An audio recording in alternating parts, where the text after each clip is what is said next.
Hello नमस्कार विद्यार्थी मित्रों, आपणे धोरण 10 विषय विज्ञान में अगाउना लेक्चर में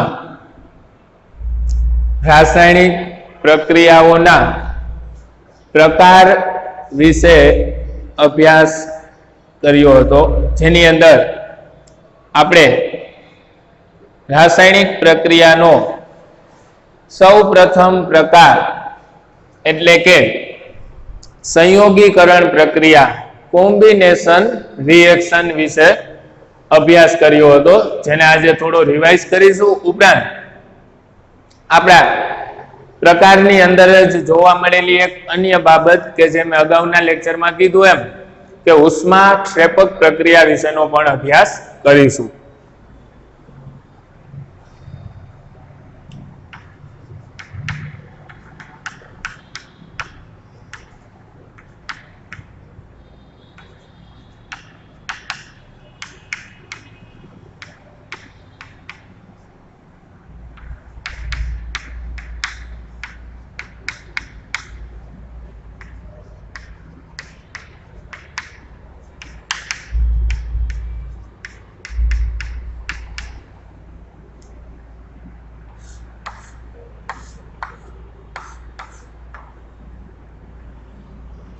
विद्यार्थी मित्रों, आपणे अगाउना लेक्चर में सीख्या के रासायनिक प्रक्रियाओना 5 प्रकार छे।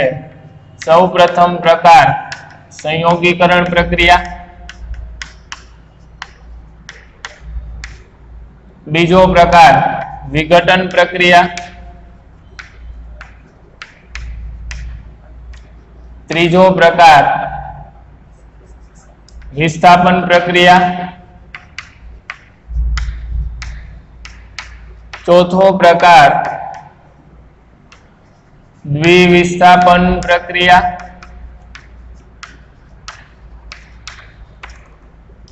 पांचमो अने अंतिम प्रकार ऑक्सीडेशन अने रिडक्शन प्रक्रिया। आ रासायनिक प्रक्रियाओना 5 मुख्य प्रकार छे, जेनी अंदर आपणे प्रकार नंबर 1 एटले के संयोगीकरण प्रक्रिया विषे अभ्यास कर्यो हतो।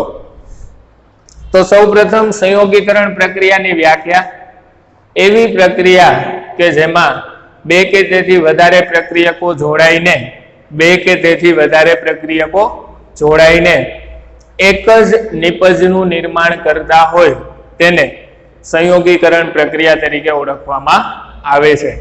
त्यारबाद सामान्य समीकरण लखवुं होय तो के R तरीके प्रक्रियको दर्शावी अने P तरीके निपज दर्शावी तो संयोगीकरणनी प्रक्रिया माटे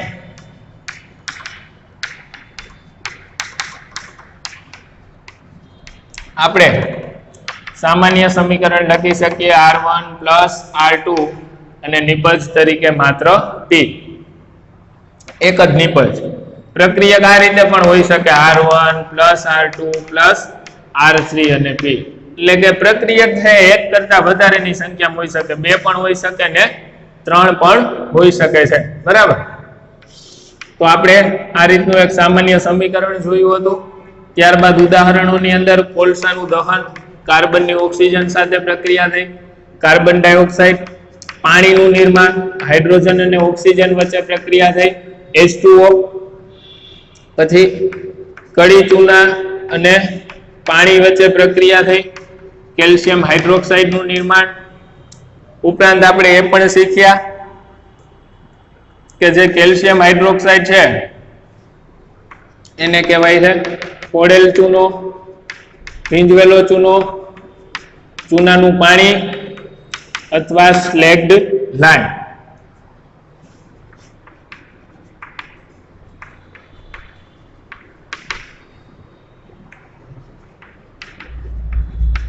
CaO जे हतो एने आपणे कीधेलुं कड़ी चूनो એટલે કે કેલ્શિયમ હાઇડ્રોક્સાઇડ, બરાબર। અને આ જે કેલ્શિયમ હાઇડ્રોક્સાઇડ છે એનો ઉપયોગ ઘરની દિવાલ તોડવા માટે કરવામાં આવે છે. બરાબર. તો આટલી બાબતો વિશે આપણે અગાઉના લેક્ચરમાં અભ્યાસ કર્યો. હવે આજે આપણે રાસાયણિક પ્રક્રિયાનો એક વિશિષ્ટ પ્રકાર જેના વિશે અભ્યાસ કરવાના છીએ એ પ્રકાર છે, એનું નામ છે ઉષ્માક્ષેપક પ્રક્રિયા.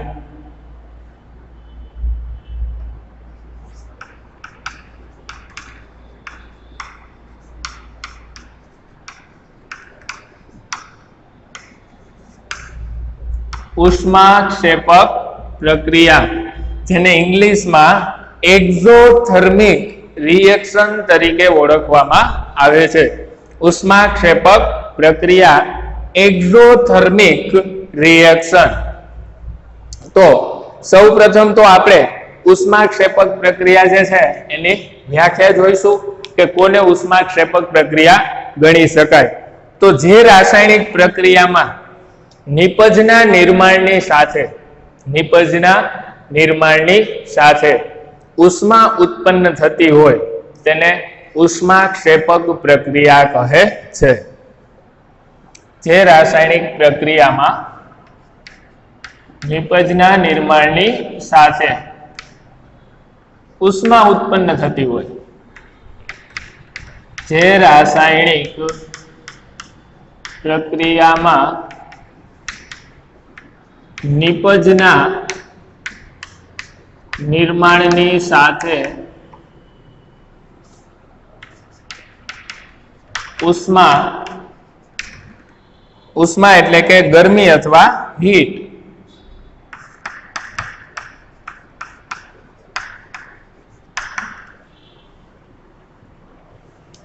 ઉષ્મા ઉત્પન્ન થતી હોય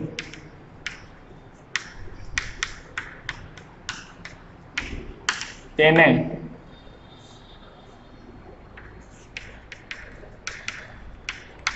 ઉષ્માક્ષેપક પ્રક્રિયા કહે છે. તો એવી પ્રક્રિયાઓ કે જેની અંદર શું થાય છે, ઉષ્મા ઉત્પન્ન થતી હોય એટલે કે ગરમી ઉત્પન્ન થતી હોય, આ પ્રકારની પ્રક્રિયાઓને ઉષ્માક્ષેપક એટલે કે ઉષ્મા મુક્ત કરનારી પ્રક્રિયાઓ તરીકે ઓળખવામાં આવે છે, જેનું નામ આપણે કહીશું ઉષ્માક્ષેપક પ્રક્રિયા. હવે ઉષ્માક્ષેપક પ્રક્રિયા છે એના માટે કોઈ સામાન્ય સમીકરણ છે નહીં, બરાબર, કારણ કે ઉષ્માક્ષેપક પ્રક્રિયા કોઈ પણ પ્રકારની હોઈ શકે આમાંથી, એટલે જ એનો કોઈ ચોક્કસ પ્રકાર નથી, વિશેષ પ્રકારમાં આપણે ભણીએ છીએ એને. તો આમાં ઉષ્માક્ષેપક પ્રક્રિયામાં સીધા જ ઉદાહરણ આવશે કે કઈ કઈ પ્રક્રિયા ઉષ્માક્ષેપક પ્રક્રિયાઓ છે. તો આની અંદર સૌપ્રથમ તમે જે પ્રક્રિયા શીખ્યા હતા કોલસાનું દહન, એ ઉષ્માક્ષેપક પ્રક્રિયાનું ઉદાહરણ છે. કારણ કે જ્યારે કોલસાને સળગાવવામાં આવે છે ત્યારે તમને ખ્યાલ છે કે ગરમી ઉત્પન્ન થાય છે અથવા ઉષ્મા ઉત્પન્ન થાય છે. તો આપણને પ્રશ્ન થાય કે આપણે એલપીજી ને સળગાવીએ કે કેરોસીનને સળગાવીએ તો શું આ પ્રક્રિયા ઉષ્માક્ષેપક ગણાય? હા વિદ્યાર્થી મિત્રો, આ પ્રક્રિયા ચોક્કસપણે ઉષ્માક્ષેપક ગણાય. બરાબર. એવી કોઈ પણ પ્રક્રિયા કે જે પ્રક્રિયામાં નિપજનું નિર્માણ તો થતું જ હોય, બરાબર, પણ નિપજના નિર્માણની સાથે સાથે ઉષ્મા એટલે કે ગરમી ઉત્પન્ન થતી હોય, પછી એલપીજી નું દહન હોય, કેરોસીન નું દહન હોય, પેટ્રોલ નું દહન હોય, કે તમે લાકડું સળગાવતા હોય કે કોલસાનું દહન હોય, કોઈ પણ પ્રકારનું દહન છે ને, બરાબર, એ હંમેશા ઉષ્માક્ષેપક પ્રક્રિયા જ હોય. દહનની જે પ્રક્રિયા છે ને એ ઉષ્માક્ષેપક પ્રક્રિયા જ હોય છે. બરાબર. એટલે આપણે અહીંયા ઉદાહરણ તરીકે કોલસાનું દહન લીધું, પણ સાથે સાથે અહીંયા લખી નાખીએ કે દહન એટલે સળગવું. દહન પ્રક્રિયા ઉષ્માક્ષેપક હોય છે. દાખલા તરીકે ઉદાહરણ જ લઈ લ્યો ને કે કોલસાનું દહન, તો કોલસાનું દહન થાય એટલે ઉષ્મા ઉત્પન્ન થાય. સમીકરણ લખો. સી એટલે કાર્બન, કોલસામાં મુખ્યત્વે કયું તત્વ હશે? કાર્બન. એની ઓક્સિજન સાથે પ્રક્રિયા થાય, કાર્બન ડાયોક્સાઇડ વાયુ તો ચોક્કસપણે બનશે, પ્લસ ઉષ્મા મુક્ત થશે. બરાબર. તો આવી જે પ્રક્રિયા હોય એટલે ઉષ્માક્ષેપક પ્રક્રિયા તરીકે ઓળખવામાં આવે છે. હમણાં આપણે ઉદાહરણ લીધું કે એલપીજી નું સળગવું, પેટ્રોલ નું સળગવું. તો એલપીજી ને સીએનજી ને જે છે ને એ બધા કુદરતી વાયુ કહેવાય. એલપીજી છે, સીએનજી છે, એ બધા કુદરતી વાયુ તરીકે ઓળખવામાં આવે છે. એટલે કે કુદરતી વાયુ બે છે, બરાબર, એલપીજી ને સીએનજી. તો એ કુદરતી વાયુનું જ્યારે દહન થાય ને ત્યારે પણ ઉષ્મા ઉત્પન્ન થાય. હમણાં જ મેં તમને કીધું કે દહન એટલે સળગવું, અને કોઈ પણ વસ્તુના સળગવાની પ્રક્રિયા છે ને ઉષ્માક્ષેપક હોય છે. તો અહીંયા મેં પાછું શા માટે સળગવાનું જ ઉદાહરણ લીધું, શા માટે દહનનું જ ઉદાહરણ લીધું?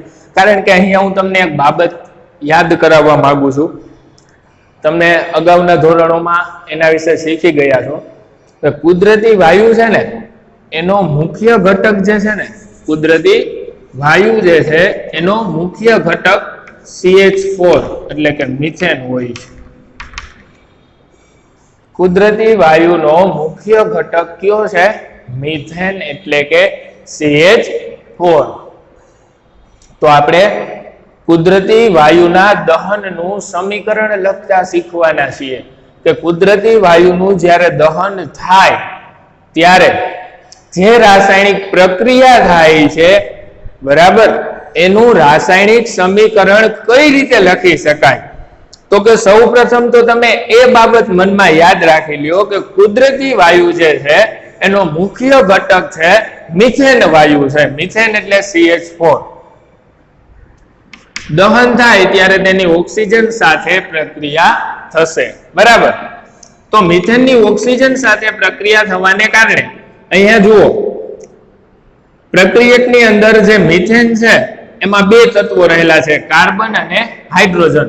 તો જે કાર્બન છે ને, બરાબર, એનું દહન થઈને કાર્બન ડાયોક્સાઇડ બનશે, અને જે હાઇડ્રોજન છે એનું દહન થઈને બનશે પાણી એટલે કે H2O પ્લસ આવી ગયું ઉષ્મા. ફરીથી એક વખત કહી દઉં કે મિથેનનું અણુસૂત્ર જુઓ, CH4, બરાબર. તો એની અંદર કાર્બન રહેલો છે, તો કાર્બનનું દહન થઈને બનશે CO2 એટલે કે કાર્બન ડાયોક્સાઇડ. હાઇડ્રોજનનું દહન થઈને બનશે H2O એટલે કે પાણી.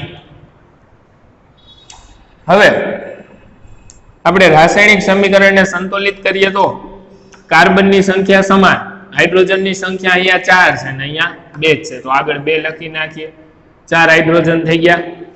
ઓક્સિજન કેટલા થયા? તો કે અહીંયા 2 ને 2 બીજા 4, અહીંયા 2 છે, આગળ 2 લખી નાખીએ તો 2 ગુણ્યા 2 4. તો કુદરતી વાયુનું દહન થવું એ પણ ઉષ્માક્ષેપક પ્રક્રિયા છે. જ્યારે કુદરતી વાયુને સળગાવવામાં આવે ત્યારે ગરમી, હીટ અથવા ઉષ્મા ઉત્પન્ન થતી જોવા મળતી હોય છે, બરાબર. આ ઉપરાંત વિદ્યાર્થી મિત્રો, તમને ખ્યાલ છે, તમે અગાઉના ધોરણોમાં શીખ્યા છો વનસ્પતિજ ખાતરનું નિર્માણ, બરાબર. તો એ વનસ્પતિજ ખાતર બનવું એ પણ ઉષ્માક્ષેપક પ્રક્રિયા ગણાય છે. જે પાકના અવશેષો મળે ને, એ અવશેષોમાંથી ખેડૂતો ખાતર તૈયાર કરતા હોય, બરાબર. પાકના અવશેષો મળે એમાંથી ખેડૂતો ખાતર તૈયાર કરતા હોય. આવું એક તમને હું ઉદાહરણ આપી દઉં. તમે પાઠ નંબર 14 બાયોગેસ વિશે અભ્યાસ કર્યો છે. એમાં યાદ કરો, આપણે એવું આવ્યું હતું, પાકના અવશેષો, પ્રાણીના મળમૂત્ર બધું મિશ્ર કરવામાં આવતું હતું, બરાબર. તો એ પાકના અવશેષો, પ્રાણીના મળમૂત્ર, આ બધાનું વિઘટન થઈ જાય એટલે તમને બાયોગેસ તો મળતો જ હતો, બરાબર. પણ અંતે જે સ્લરી વધતી હતી, જે રગડો બાકી રહેતો હતો, એ રગડો મેં તમને કીધેલું કે શ્રેષ્ઠ ખાતર તરીકે ઉપયોગમાં લેવાય છે, સેન્દ્રિય ખાતર તરીકે, બરાબર. તો જે આપણે પાકના અવશેષો લીધેલા હોય એ કહેવાય વનસ્પતિજ દ્રવ્ય, કારણ કે આપણને વનસ્પતિમાંથી પ્રાપ્ત થયું છે, એટલે વનસ્પતિજ દ્રવ્ય. તો એવા વનસ્પતિજ દ્રવ્યનું વિઘટન થઈ અને ખાતર બને ને, આ પણ ઉષ્માક્ષેપક પ્રક્રિયા હોય છે. ત્રીજું ઉદાહરણ, આમાં કોઈ સમીકરણ નથી. વનસ્પતિજ દ્રવ્યનું વિઘટન થઈને ખાતર બનવાની પ્રક્રિયા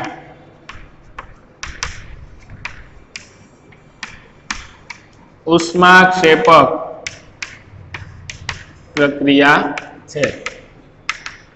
વનસ્પતિજ દ્રવ્યનું વિઘટન થાય ઓક્સિજનની ગેરહાજરીમાં. તમને યાદ હશે બાયોગેસમાં આપણે શીખ્યા હતા કે ઓક્સિજનની ગેરહાજરીમાં જ્યારે વનસ્પતિજ દ્રવ્યનું વિઘટન થાય એટલે બાયોગેસનું નિર્માણ થતું હતું અને ઉપરાંત ખાતર બનતું હતું. તો આ ખાતર બનવાની પ્રક્રિયા પણ ઉષ્માક્ષેપક હોય છે, એટલે કે એ પ્રક્રિયા દરમિયાન પણ ઉષ્મા એટલે કે ગરમી કે હીટ ઉત્પન્ન થતી જોવા મળતી હોય છે. આ ઉપરાંત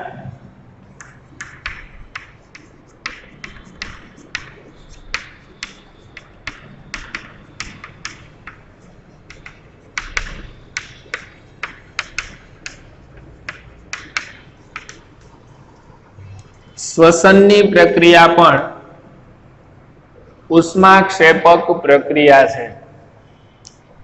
વિદ્યાર્થી મિત્રો, શ્વસન એટલે તમે બાયોલોજીનો પાઠ ભણ્યા ન હોવાને કારણે લગભગ સ્ટુડન્ટમાં એવું જોવા મળશે કે ખોટું અર્થઘટન કરે. શ્વસન એટલે શ્વાસ લેવો ને ઉચ્છ્વાસ બહાર કાઢવો, એને તમે શ્વસન ગણી લેશો, બરાબર.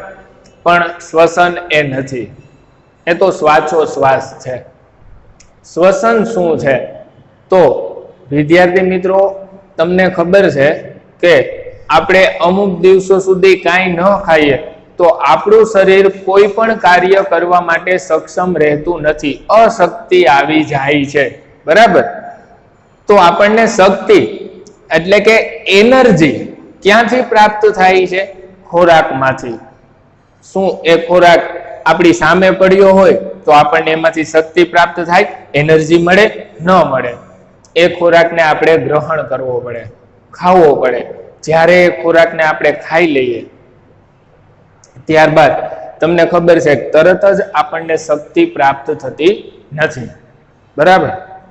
કોઈ વ્યક્તિને અશક્તિ આવી ગઈ હોય, તમે એને ભાવતું ભોજન ખવડાવી દો તો કઈ તરત એ વ્યક્તિની અશક્તિ દૂર નહીં થઈ જાય.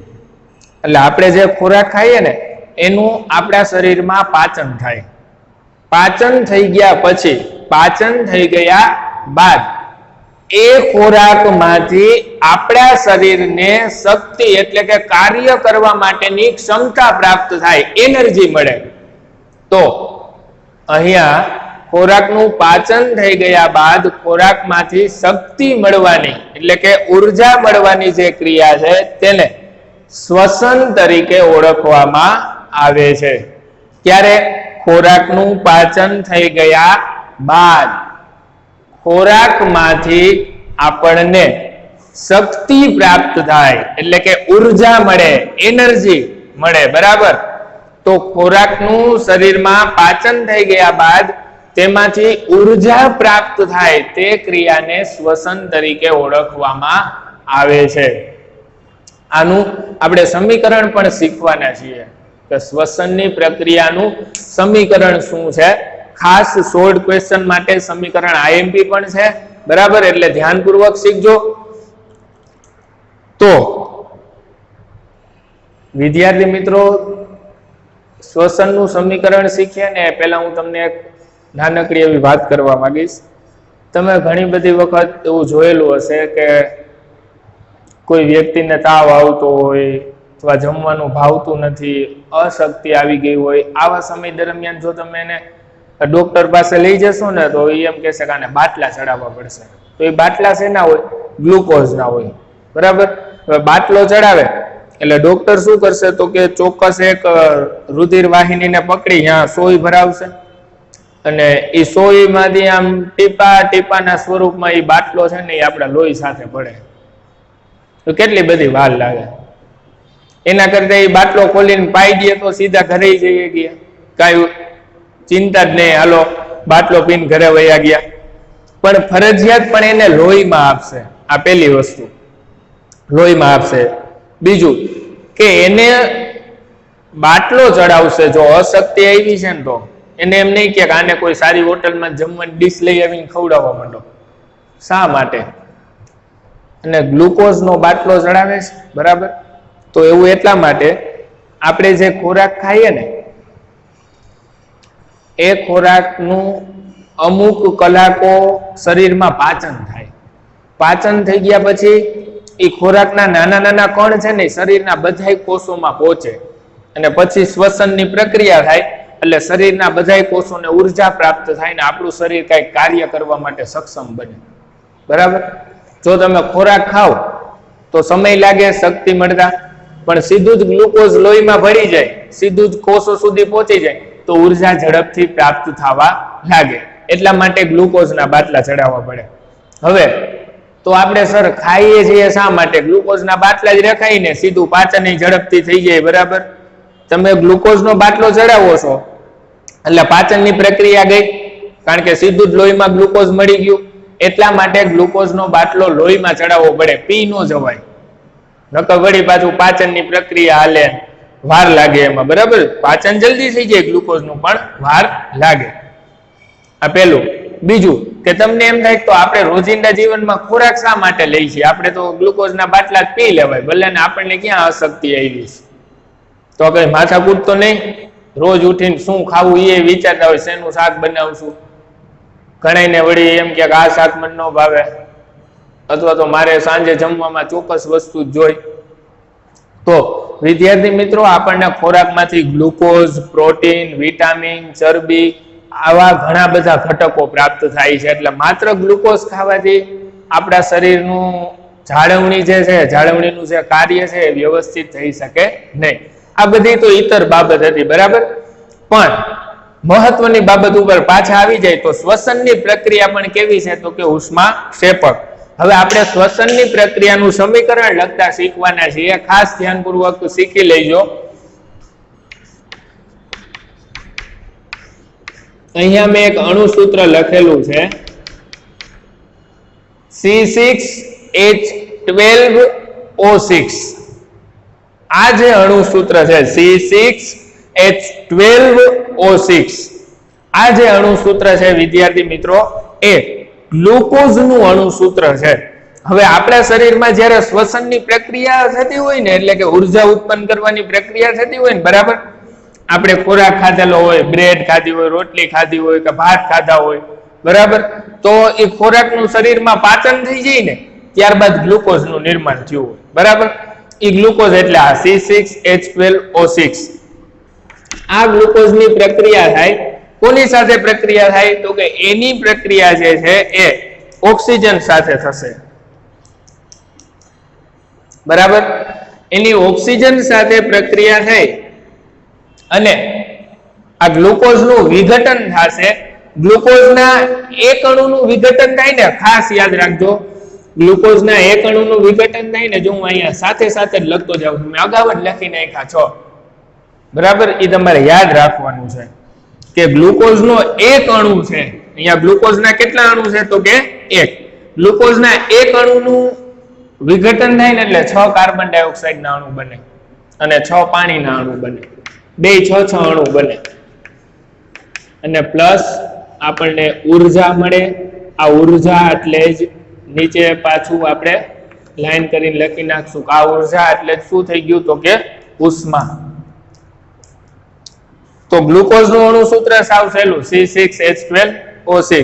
આની પ્રક્રિયા ઓક્સિજન હારે થઈ. બરાબર. આપણા કોષની અંદર આ પ્રક્રિયા થાય. આપણે શ્વાસમાં જે ઓક્સિજન વાયુ લઈએ છીએ ને એ રુધિર દ્વારા આપણા શરીરના દરેક કોષો સુધી પહોંચતો હોય. એટલે ઓક્સિજન વાયુ શું કરશે તો કે અહીંયા ગ્લુકોઝનું વિઘટન કરશે, ગ્લુકોઝના એક અણુનું વિઘટન થશે, 6 કાર્બન ડાયોક્સાઇડના અણુ, 6 પાણીના અણુ મળશે અને પ્લસ ઉર્જા ઉત્પન્ન થશે એટલે કે ઉષ્મા મુક્ત થશે. હવે આ સમીકરણને સમતોલિત કરવું હોય તો કે કાર્બનના 6 અણુ છે અહીંયા ડાબી તરફ, જમણી તરફ પણ 6 અણુ છે, પાણીના 12 અણુ છે, 12 પરમાણુ છે, અહીંયા પણ 6 ગુણ્યા 2 પાણીના 12 પરમાણુ છે, પણ ઓક્સિજનના 6 ગુણ્યા 2 12 ને 6 18 પરમાણુઓ છે અને આ બાજુ છે માત્ર 6 જ. તો અહીંયા 12 પૂરા કરી નાખો તો 12 ને 6 18 એટલે હું અહીંયા લખીશ 6 ગુણ્યા 2 12, 12 ને 6 18. તો આ જે સમીકરણ છે એ તમારે સોલ્ટ ક્વેશ્ચન માટે ખાસ યાદ રાખવાનું છે. ગ્લુકોઝના વિઘટનનું સમીકરણ, તો કે ગ્લુકોઝ જે છે એનું ઓક્સિજન સાથે પ્રક્રિયા થવાને લીધે 6 કાર્બન ડાયોક્સાઇડના અણુ, 6 પાણીના અણુ મુક્ત થાય છે અને ઉર્જા ઉત્પન્ન થાય છે એટલે કે ઉષ્મા ઉત્પન્ન થાય છે. આ શ્વસનની પ્રક્રિયાનું સમીકરણ છે. આપણે જે ખોરાક ખાધેલો હોય બરાબર, એ ખોરાકનું પાચન થઈને મોટા ભાગે રોટલી, બ્રેડ, ભાત, બટેટા આ પ્રકારનો જે ખોરાક છે એ ખોરાકનું પાચન થઈને એ ખોરાકમાંથી ગ્લુકોઝનું નિર્માણ થતું હોય. એ જે ગ્લુકોઝ છે એનું ઓક્સિજનની હાજરીમાં વિઘટન થાય એટલે 6 કાર્બન ડાયોક્સાઇડના અણુ બને છે, 6 પાણીના અણુ બને છે અને ઉર્જા મુક્ત થાય છે. બરાબર. ગ્લુકોઝનું અણુ સૂત્ર છે C6H12O6. તો મેં તમને જે વાત કરી હતી કે આપણે સંયોગીકરણની પ્રક્રિયાની સાથે સાથે જ એક પ્રક્રિયાનો અન્ય પ્રકાર છે જેનો અભ્યાસ કરવાનો થશે એ અહીંયા પૂર્ણ થાય છે. એ પ્રકાર હતો ઉષ્માક્ષેપક પ્રક્રિયા. તો તમે આ જે બાબતો છે એનો અગાઉના લેક્ચરમાં અભ્યાસ કર્યો છે. ત્યારબાદ ઉષ્માક્ષેપક પ્રક્રિયા જે છે વ્યાખ્યા અને 4 ઉદાહરણ, વ્યાખ્યા અને 4 ઉદાહરણ જે છે એને તમે તમારા ક્લાસ વર્કમાં જેવી સંયોગીકરણની પ્રક્રિયા પૂર્ણ થાય ત્યાર પછી આ રીતે અહીંયા બોર્ડ ઉપર લખેલું જ છે, આ રીતે તમે ક્લાસ વર્કમાં લખી નાખશો. ઉપરાંત હોમવર્કની અંદર પણ ઉષ્માક્ષેપક પ્રક્રિયા વિશે એક વખત અને સંયોગીકરણ પ્રક્રિયા વિશે પણ એક વખત લખવાનું છે. સંયોગીકરણ પ્રક્રિયા અને ઉષ્માક્ષેપક પ્રક્રિયા વ્યવસ્થિત પાઠ્યપુસ્તકમાંથી પણ વાંચી જજો ધ્યાનપૂર્વક, એક લાઈન લેસનમાં લખી નાખજો. ઉષ્માક્ષેપક પ્રક્રિયા, સંયોગીકરણ પ્રક્રિયા, ક્લાસ વર્કમાં પણ બંનેનું વર્ક પૂરું કરી નાખજો. બરાબર. ત્યારબાદ આપણે નવા લેક્ચરની અંદર હવે વિઘટન પ્રક્રિયાઓ વિશેનો અભ્યાસ કરીશું. ત્યાં સુધીમાં તમે તમારું કાર્ય પૂર્ણ કરી રાખજો. વિઘટન પ્રક્રિયાઓ વિશેનો અભ્યાસ આપણે આના પછીના લેક્ચરમાં કરીશું.